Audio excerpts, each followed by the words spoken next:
Hello friends, welcome to the fifth lecture of electrostatic potential. The first topic for the today is area vector. So the first question which comes to the mind when we speak about this topic is area a vector quantity? Absolutely no. Area is not a vector quantity. Area is a scalar quantity. But so many times it becomes important to show the direction of the area. Let us see, if you consider this board, in which direction this area is pointing. Obviously it is pointing directly towards you, or the other side is directly pointing towards opposite side. So many times the direction of the area is important, and so we define a physical quantity area vector. Let us say I have been given an area and the value of this area is A, right? For this small area dA, what is the direction it is representing? Let us say it is representing a direction. This area is represented by a unit vector n cap. So here area vector dA will be equal to area into its direction. This is what a area vector is. Area vector is used in the derivations that we are going to see in the next section. The next topic is electric flux. What do you mean by electric flux? So the definition of the electric flux is total number of lines of force. Which lines of force? Electric lines of force. Total number of electric lines of force crossing a given area. It is called as an electric flux. Let us say I have been given some lines of force. These are the lines of force that are given to me. And for these lines of force, if I consider an area, I will consider a small area. Let us say I consider this small area dA. How many lines of force are in this area? 1, 2, 3. No, I cannot count that way. I should calculate it mathematically. So the total lines of force crossing this area, which is given by flux, electric flux, it is denoted by the symbol phi. So total flux through this area, total lines of force crossing through this area is given by the electric field and the dot product of the area vector. Total flux crossing the area, right? Total electric flux, total lines of force which is crossing this area, it is given by dot product of electric field and the area vector.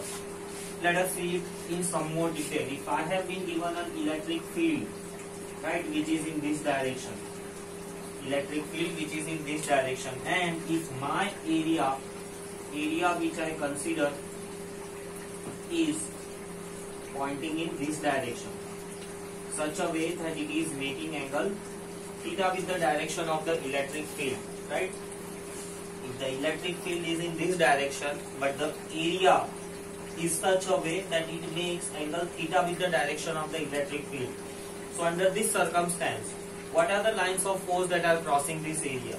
So here, if we want to calculate the total flux, then the total flux phi in this case is given by E, right, A cos theta. If you want to add more step, then it can be done as E dot A. If you evaluate this thing, right, then you get E A cos theta.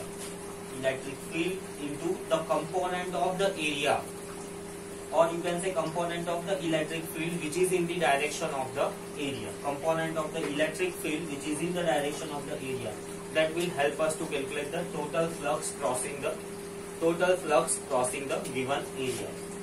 So these are the two explanations for the electric flux. If the area is in this, what is the direction of this area? The direction of this area is in the direction of the electric field. So in this case, theta is 0. So directly the flux can be written as EBA. If you want to calculate total flux, then electric field will be outside and the integration of the area will give you the total flux, right? Let us see one example. So if we see the example to understand the electric flux, right, let us say I have been given this electric field E, and I have been given this circular area. Its direction is upward, right? And now I want to calculate what is the flux passing through this area. So formula flux is electric field dot product of the area. Let us say the area of this surface is A. Now if I find out the dot product, then electric field is in this direction, area is upward direction, so what will be the dot product? E A cos 90. So flux is 0. If the area vector and electric field are perpendicular to each other, then the flux passing is 0. Similarly, let us say this is the electric field and the area is such a way that the area vector and electric field, they both are in the same direction. Let us say area is given A. What is the flux passing through this? Flux means total lines of force. How many lines of force should I draw?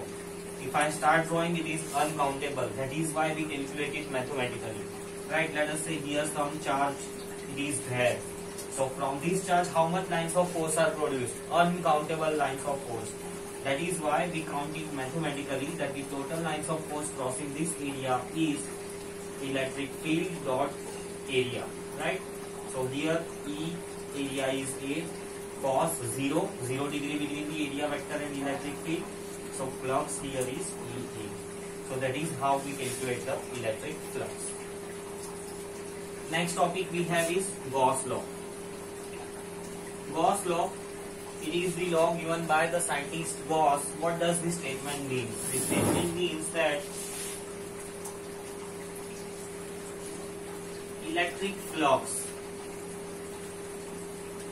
over a closed surface is 1 upon epsilon naught times the charge enclosed by the closed surface. Electric flux over a closed surface is 1 upon epsilon naught times the charge enclosed. If we write down this one in mathematical form, then we can write down that flux phi is 1 upon epsilon times the charge enclosed by the closed surface. And the closed surface here which we speak about, this closed surface, it is called as a Gaussian surface. Gaussian surface. This Gaussian surface, this surface, whichever this closed surface is selected, it is based as per the criteria of the Gauss. We'll see those criteria basis on which this surface is selected. This statement can also be written in other way, that is surface integral of electric field is 1 upon epsilon naught times the charge enclosed. Now if we write down this statement in the mathematical form, then surface integral, right? Surface integral, if you make circle, that means it is a closed surface, and S denotes surface, right? If I write here L, then it is a closed path, closed length of the path. I have written S here, so now it is a closed surface. So surface integral of electric field. So electric field E dot dA. Surface integral of the electric field is 1 upon epsilon times the charge enclosed. Now see, surface integral of the electric field, what does it give? Surface integral of the electric field, it gives me flux. Right? Surface integral of the electric field, it gives me flux. See, E dot dA. So if we combine both these statements, I can write down that flux phi is E dot dA, or flux phi is 1 upon epsilon times the charge enclosed. So flux can be calculated either of the two ways, and by the formula of this flux, it will be helpful to us to calculate the electric field. Right? How do we calculate electric field using these formulas? That we will see. So that is what the Gauss law means. Once again, let us see the Gauss law. What does the Gauss law state? It states that electric flux over a closed surface is 1 upon epsilon times the charge enclosed. This closed surface is called as a Gaussian surface. Right? And if we convert this sentence into mathematical form, then the flux phi is equals to 1 upon epsilon times the charge enclosed. This same statement, it can be also written this way, Gauss law. This is the another statement for the Gauss law. They both mean same. So here another statement is surface integral of the electric field is 1 upon epsilon naught times the charge enclosed. So again writing this statement in the mathematical form, right? If we compare these both statements, then we conclude that flux is given by E dot dA. We have already seen here. Or flux can also be found out by 1 upon epsilon times the charge enclosed. Let us try to see the proof of the Gauss law. Let us try to see the proof of the Gauss law. However, it is a law, it is obtained by experiments, so there does not exist any proof, but still we will try to find out this thing. So let us say I want to find out the electric field. I want to find out the flux through this surface which is enclosing a charge Q, right? I want to find out a flux through this surface, right, which is enclosing a charge Q, and this surface has a radius R. The surface which I have selected, it's called as a Gaussian surface. This Gaussian surface has some criteria. The first criteria, that it must be symmetric, right? Second one criteria, it must be a closed surface. Then the third criteria is electric field on Gaussian surface must be same, right? So this is a surface, at every point electric field must be same. Since this spherical surface, this is a 3D surface, not a planar surface. So for this 3D surface, if you find out for this 3D surface, right, if you find out electric field, all the points on this 3D surface, they are located at a distance R. So these are the criteria. So whichever Gaussian surface you select must have this criteria. Now I want to calculate the flux to this surface. So what is the formula? It is 1 upon epsilon times the charge enclosed. How much charge it is enclosing? Q. Now let me apply this other also to calculate the flux. How much? To calculate the flux, it is surface integral of E dot dA. Electric field is constant over this surface. Its value is A Q by R square. And what is the area? dA. If I integrate dA, right, what is the area of this spherical surface? 4 pi R square.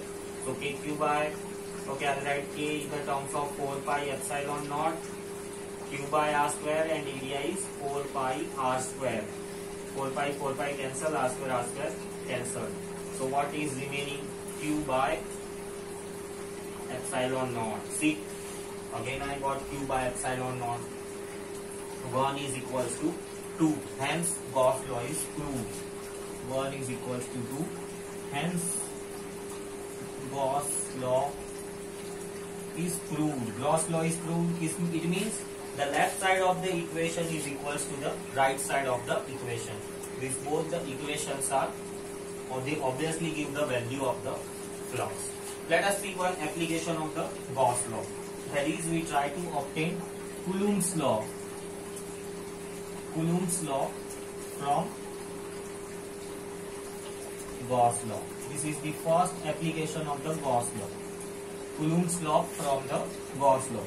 So let us say I have been given a charge Q, right, and I want to obtain a force experienced by the charge Q naught, which is located at a distance R.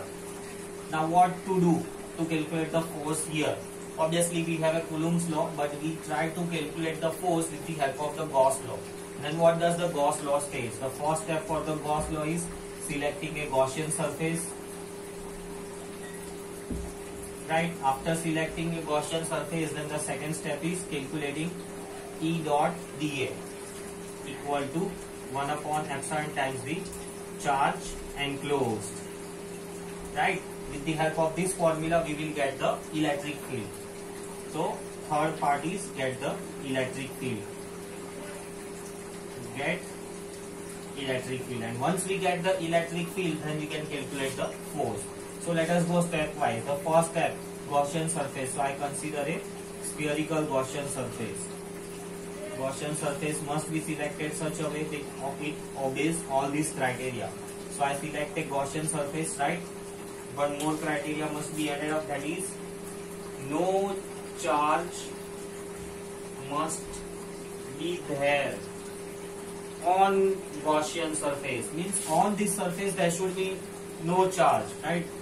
So temporarily I remove this test charge Q naught, right? So there is a no charge on this Gaussian surface. Now what will be the electric field due to this Gaussian surface? So E dot dA, applying a Gauss formula, right? Applying Gauss law, E dot dA is 1 upon epsilon times the charge enclosed. How much charge is enclosed by this surface? Q, right? Q.